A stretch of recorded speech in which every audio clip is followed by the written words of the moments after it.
Hi, my name's Helen and I'm here to talk about my mental health, recovery and journey back to work. I've been experiencing mental health problems for over 10 years and have more recently been diagnosed with bipolar disorder. Over the last 3 years I've had to take time off work for extended periods of time twice due to my mental health problems, and have also experienced a manic episode which had a huge impact on my finances and life in general. The change in the last 3 years has been stark. I've gone from holding down a busy job to being unable to work due to my mental health and completely withdrawing, then slowly back to full-time work through volunteering. When I first had time off work, I completely lost confidence due to the paranoia and depression I was experiencing, along with other physical health problems. After struggling through for months, I was signed off from work. Luckily, I had a completely supportive manager who was very understanding and kind.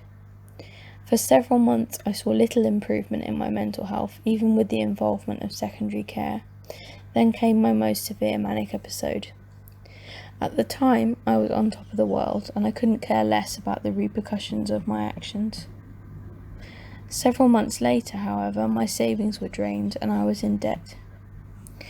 Racked with guilt about what I had done, I fell into a crushing low.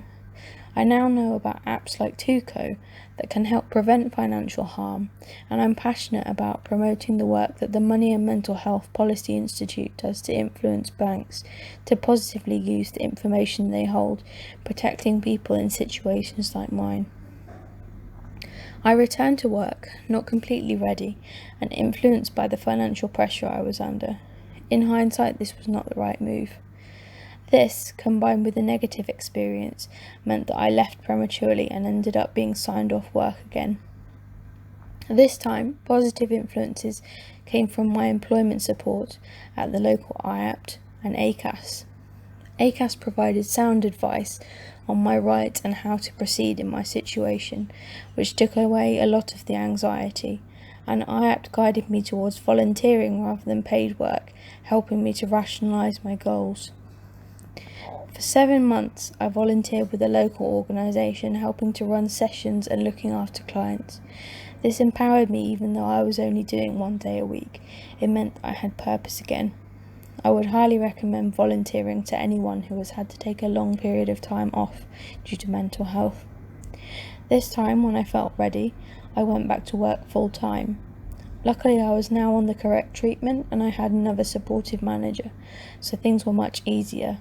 I registered with Able Futures, which can provide useful resources and a helpful bridge between you and your workplace regarding workplace adaptations.